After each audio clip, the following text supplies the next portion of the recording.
pagkapanood ko or sa pagkahilig ko sa running ngayon, nanonood ako ng mga sa channel ng mga sikat na ultra marathoners. Mga talagang sikat, si Kilian Jornet ba or Journey?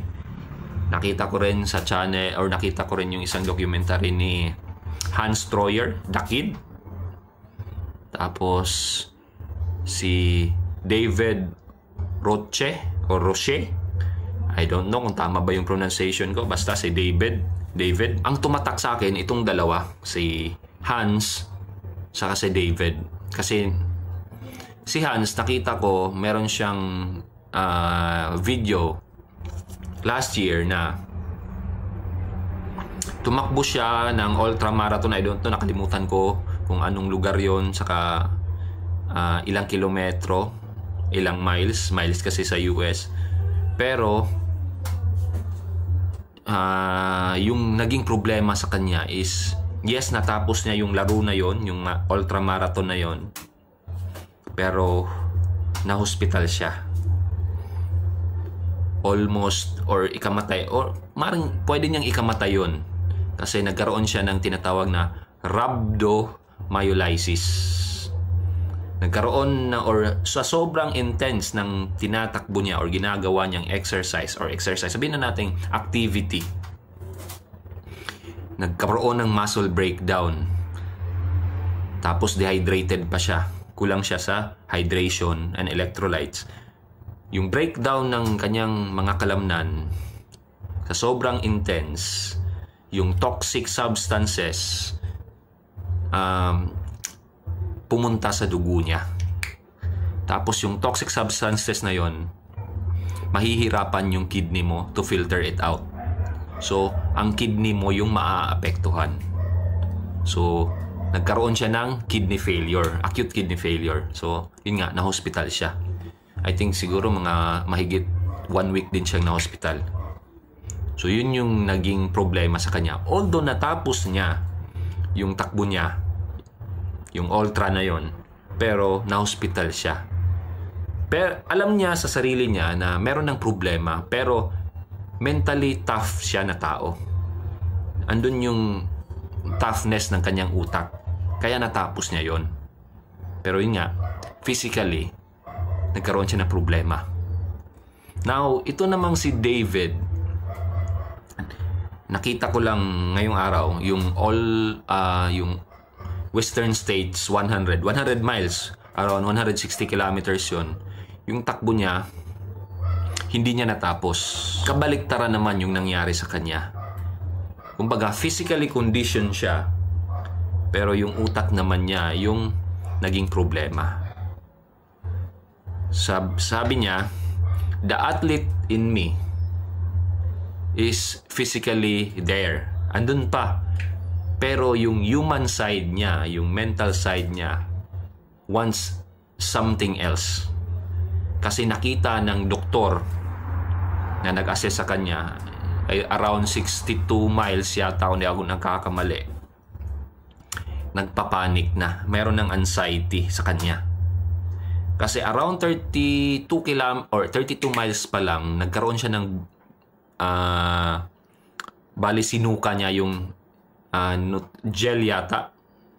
Sabi niya, parang nasubrahan sa sodium, sa asin.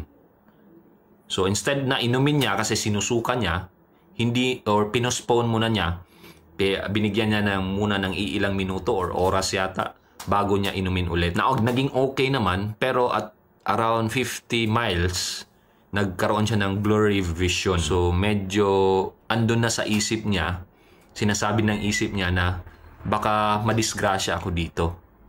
Tapos sabi pa niya, gusto kong makita yung mga anak ko.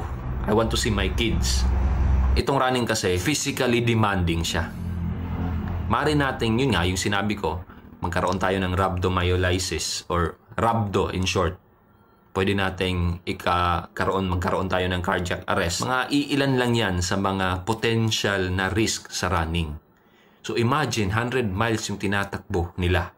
So at 50 miles, nagkaroon na siya ng blurry vision. So yun nga, naisip niya, nasagi sa isip niya na baka ikamatay ko to, ikadisgrasya ko to. I want to see my kids. So at around 62 miles, yung doktor niya mismo, or yung doktor na sinabayan siya sa pagtakbo ng iilang metro, yung nagsabi na drop out ka na. Kasi nakikita niya na nagpapanik na si David.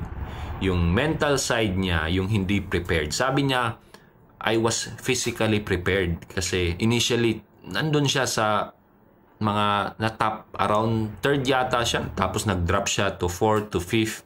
Hanggang dun sa pag-drop out niya or pag-desisyon ng doktor niya na wag nang tapusin yung takbo. Nasa 8th position siya. So, hindi siya malayo. Physically condition nga. Yun nga, yung sabi niya, physically condition siya. Yung utak lang niya. Yung talagang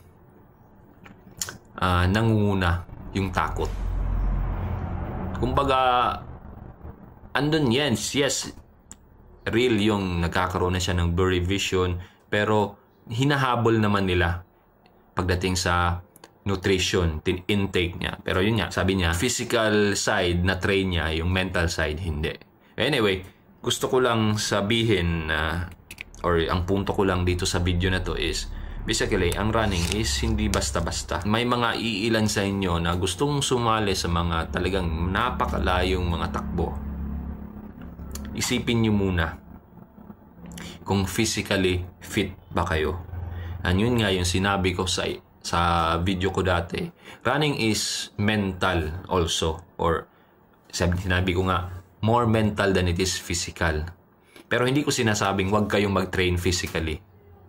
Kasi yun nga, maaaring madisgrasya kayo. Pero pinaka-biggest or isa sa pinaka-biggest factor is yung mental side din ng isang tao. Just a reminder nga na dangerous ang running. Pwede tayong mag-suffer ng yun nga, yung rhabdomyolysis. Kung hindi handa yung ating mga katawan. Huwag kayong magpadala sa mga pressure sa ibang tao. Kumbaga, iniimbitahan kayo to run, sabihin na natin, 20 kilometers, 30 kilometers, tapos kayo, baguhan pa lang, or sa ilang buwan yung pagtakbo, hindi nyo pa, or hindi pa kayo nakatakbo ng ganun kalayo. Sabihin natin, 5 kilometers lang yung tinatakbo nyo. Tapos huwag nyong kalimutan, electrolytes saka tubig. Napaka-importante yan. Kasi ako, naranasan ko na rin yun na mag-blurred ang vision ko habang tumatakbo. Tinigil ko. Kasi alam ko, by that time, na maring ikadisgrasya ko. Although, kaya kong i-push. Kasi mentally, hindi naman ako ganun ka-weak. Andun yung mental toughness natin. Pero, at the end of the day, yun nga yung sinabi ko, hindi ako bayad para i-risk yung sarili ko.